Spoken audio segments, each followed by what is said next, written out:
여러분들의 경제적 자유를 위한 채널 프리덤 경제 최코치입니다. 최근에 증시가 굉장히 안 좋아지고 있고 근 일주일 가까운 시간 동안 코스피와 코스닥 모두 빠지고 있는 상황입니다. 투자자분들이 굉장히 어려운 상황일 거라고 예상이 되는데요. 지금 시장에서 여러분들이 어떻게 해석을 해야 되고 그리고 연말에 증시는 좀 어떻게 되고 어떤 대응을 해야 되는지에 대해서 간략하게 설명을 드려보겠습니다. 크게 세 가지를 좀 말씀드릴 건데요. 전체적인 증시의 흐름에서 제가 여러분들한테 연초부터 말씀을 드렸던 것은 상고하저였습니다. 상반기에는 상승을 하지만 하반기에는 어려워질 것이다, 내려갈 것이다 해서 상고하저를 말씀을 드렸었죠. 하지만 대부분의 언론사와 증권사에서는 상저하고라는 표현을 많이 썼습니다. 사실 이 표현은 맞지 않았던 게 뭐냐면 상반기에 증시가 가닥을 찍고 많이 올랐는데 그것을 상저라고 표현하는 것 자체부터가 조금 아이러니한 거였죠. 바닥을 찍고 올라왔으면 그거는 상저가 아니라 상고가 되는 겁니다. 상승을 했기 때문이죠.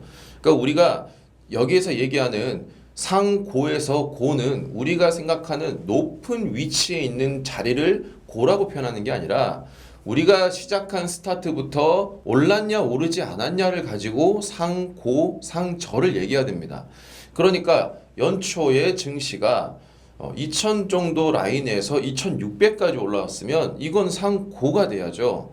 그런데 상저하고라는 표현 때문에 많은 분들이 하반기에도 오를 것이다 라고 했고 지금도 뉴스에는 상저하고의 기대감에 식는다 이런 표현을 쓰고 있습니다. 그러니까 상고하저라는 표현을 거의 쓰고 있지 않아요. 근데 여러분들이 지금 피부로 느끼면 아시겠지만 현재 증시는 상고하저입니다. 그래서 제가 하반기에 시장이 어려워질 만한 이유에 대해서 항상 강조를 드렸던 게 시장이 상반기에 상승을 했던 것은 기대감 때문이었고 그 기대감이 현실을 만났을 때 현실이 기대감을 충족시킬 수 있다면 그러면 더 올라갈 것이고 충족을 시키지 못한다면 상고하저가 될 것이다. 그런데 현실상 지금 기대감을 현실이 맞추기는 어렵다는 거였죠. 그래서 여러분들이 기억하셔야 될 것은 주식시장이 항상 오른다라고 생각을 하면 안 되고요.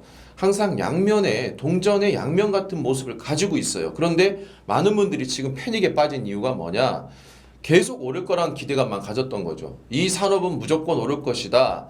이 기업들은 무조건 미래에 10배, 20배가 올라갈 거예요. 너무나도 막연한 기대감만 가지고 투자를 했기 때문에 그런 업종들과 증시가 팍팍팍팍 빠지면 견디기 어렵고 당연히 큰 실망감에 빠지게 되죠. 증시는 여러분들이 결코 한 방향만 바라봐서는 안 되고요. 양면의 모든 모습을 봐야 돼요. 그럼 여러분들이 하반기가 어려워질 거기 때문에 하반기에 어떻게 대응을 해야 되냐는 부분을 사실 미리미리 생각했었다면 베스트고요. 지금이라도 여러분들이 이 상고하저를 어떻게 대응해야 될지를 한번 생각해 보시면 좋을 것 같아요. 특히나 지금은 10월 1일부터 발생할 미국의 셧다운에 대한 위기감 그리고 또 10월 달에 생길 미국의 학자금 대출에 대한 연장 종료 그리고 그 자금들이 빠져나갈 것들 일본의 금리 인상에 대한 리스크로 인해서 NKD 청산에 대한 리스크 정말 여러 가지 리스크가 있어요. 특히나 한국은 증시가 꽤 오랫동안 좀 거래를 할 수가 없는 긴 연휴에 또 들어갔지 않습니까? 그래서 이런 경우에는 그 시간을 앞두고는 증시가 화랑장이 오기는 정말 어려워요. 당연히 시장의 불확실성 리스크가 커지고 이 불확실성 리스크가 커지는 게 한두 개가 아니잖아요. 그럼 당연히 증시는 안 좋아지는 거예요.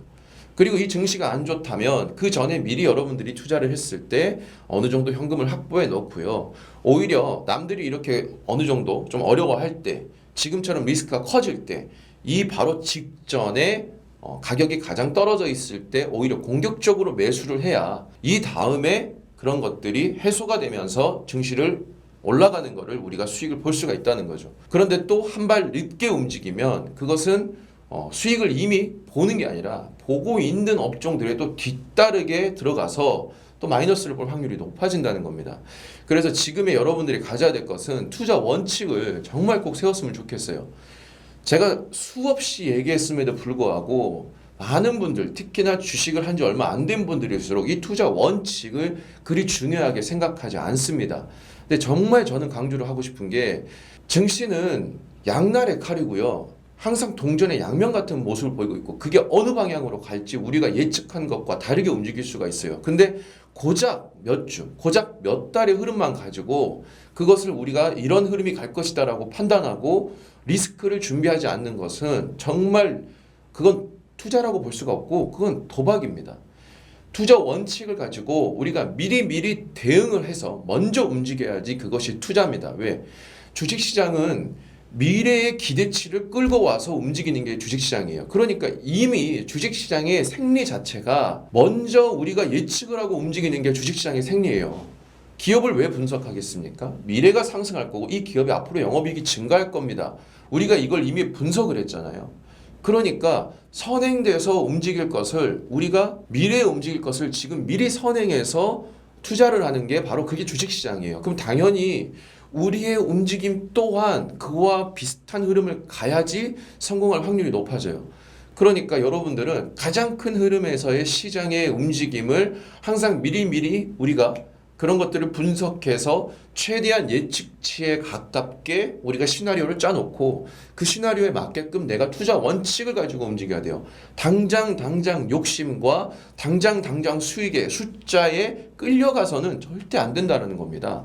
자, 그리고 세 번째, 대응 전략이죠. 지금 상황도 마찬가지인데요. 제가 조금 아까 말씀드렸다시피 긴 연휴, 여러 가지 리스크를 앞두고 증시가 계속 빠졌어요.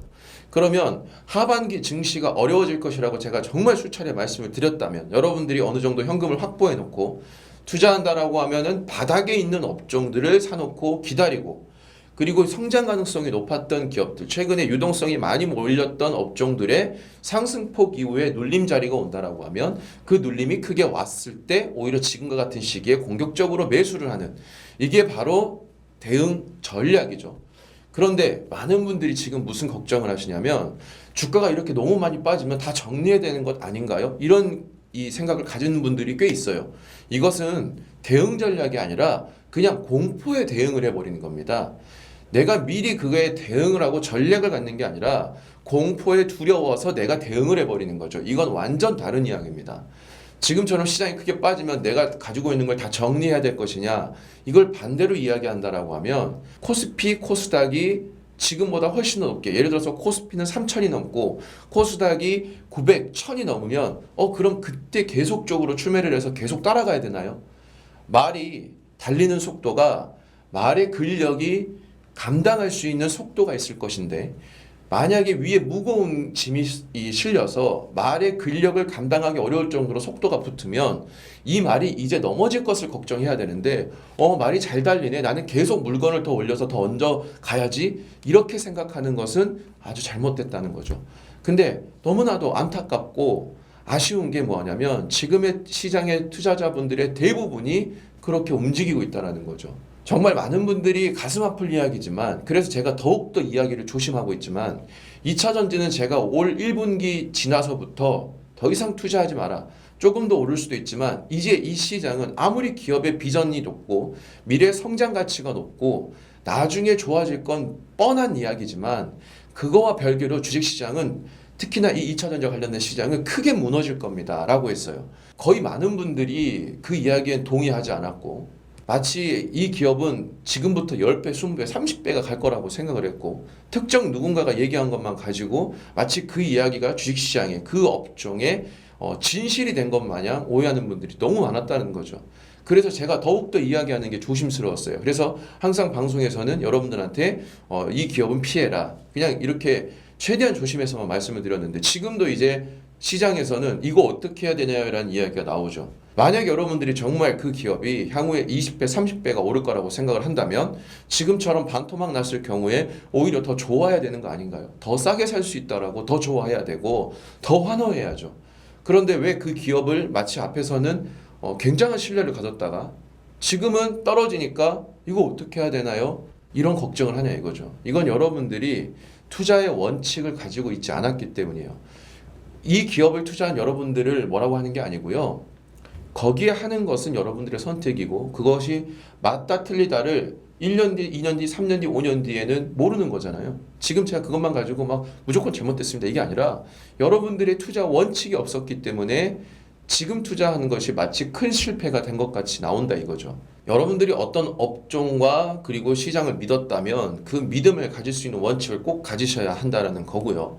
제가 지금 여러분들한테 저의 스타일을 말씀을 드리는 거는 지금과 같이 상고하저가 나올 때는 하반기에 하락할 것을 알고 투자하는 것은 항상 일정 부분의 현금 확보를 해서 더 욕심을 부리지 않고 일정 부분의 현금을 계속 보유를 했다가 지금처럼 시장이 크게 눌릴 때 그럴 때 오히려 과감하게 매수를 해서 그 다음에 흐름에서 큰 수익을 얻을 수 있는 그런 방법을 선택을 해야 된다. 그게 제가 여러분들한테 알려드리는 투자 원칙과 대응 전략이에요.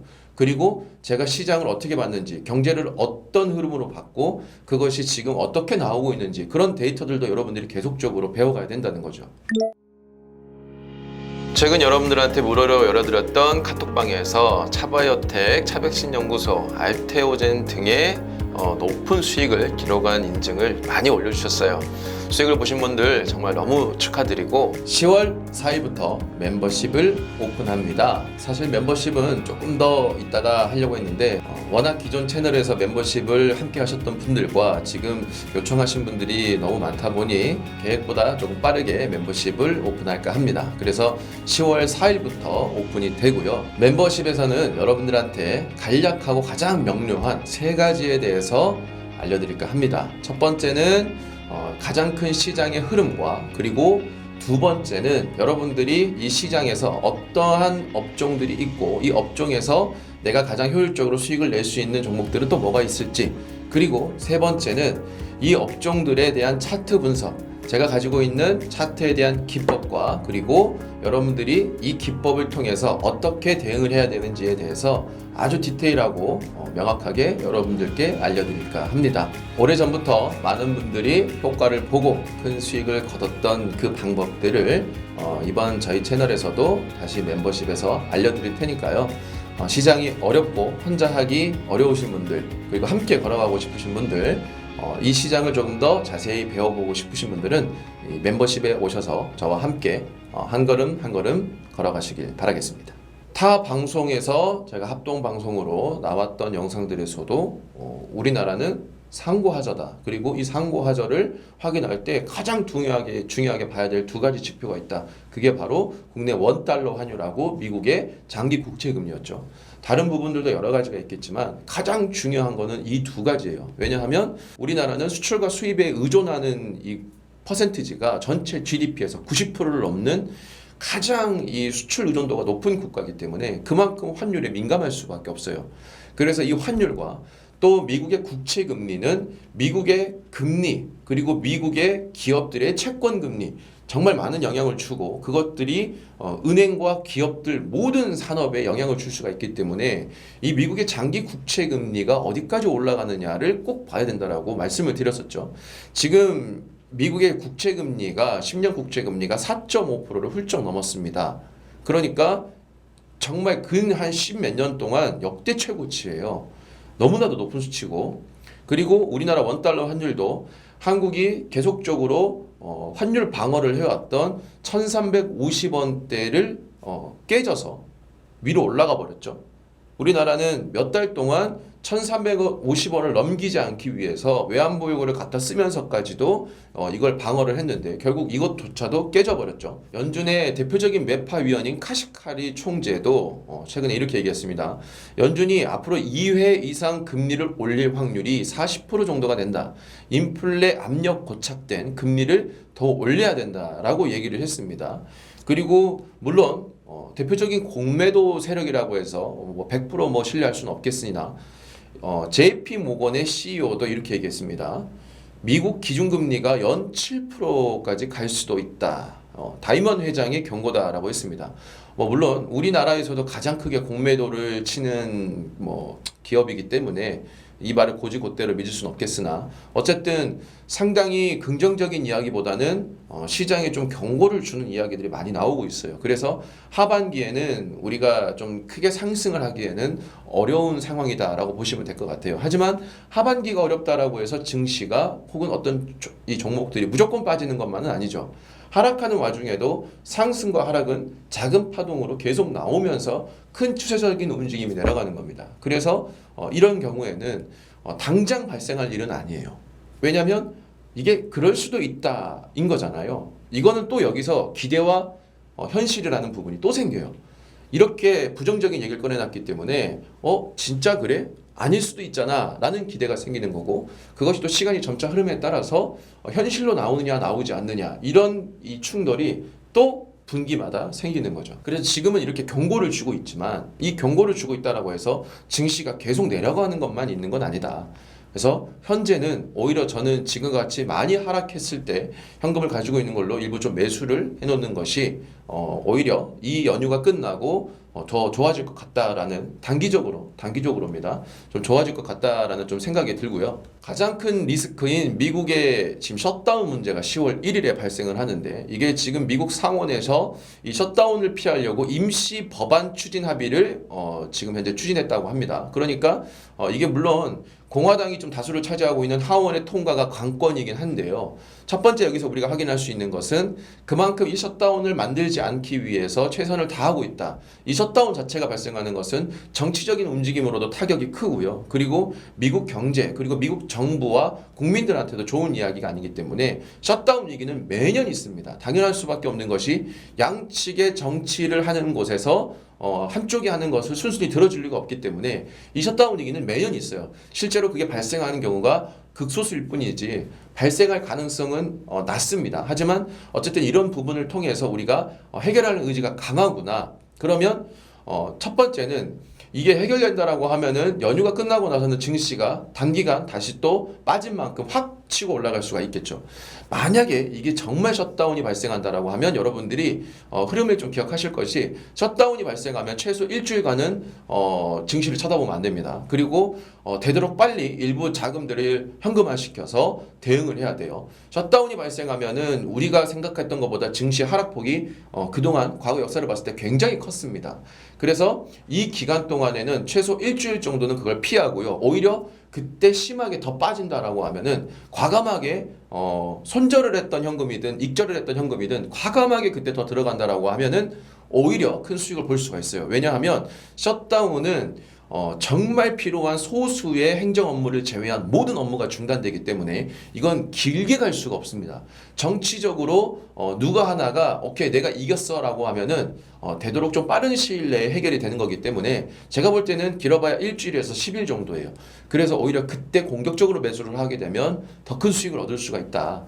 그래서 지금으로서는 셧다운을 발생할 위기가 해결될 가능성이 좀 보이고 있고, 만약에 이게 해결되지 않는다라고 하면 여러분들이 대응할 것은 앞서 제가 말씀드린 것처럼 빠르게 현금 확보를 해서 증시가 오히려 큰 폭으로 하락했을 때 들어가면 손해본 부분은 충분히 만회할 수 있을 거다. 하지만 이 행동은 빠르게 움직여야 돼요. 여러분들이 하루만 더 지켜볼까? 에이 설마 그냥 기다려볼까? 이런 고민을 한 사이에 이미 시장의 현상은 다 나왔을 것이고, 뒤늦게서야 나 지금이라도 해야 될까? 라고 하는 순간 여러분들은 뒤늦은 선택으로 인해서 손실폭이 더 커질 수밖에 없어요.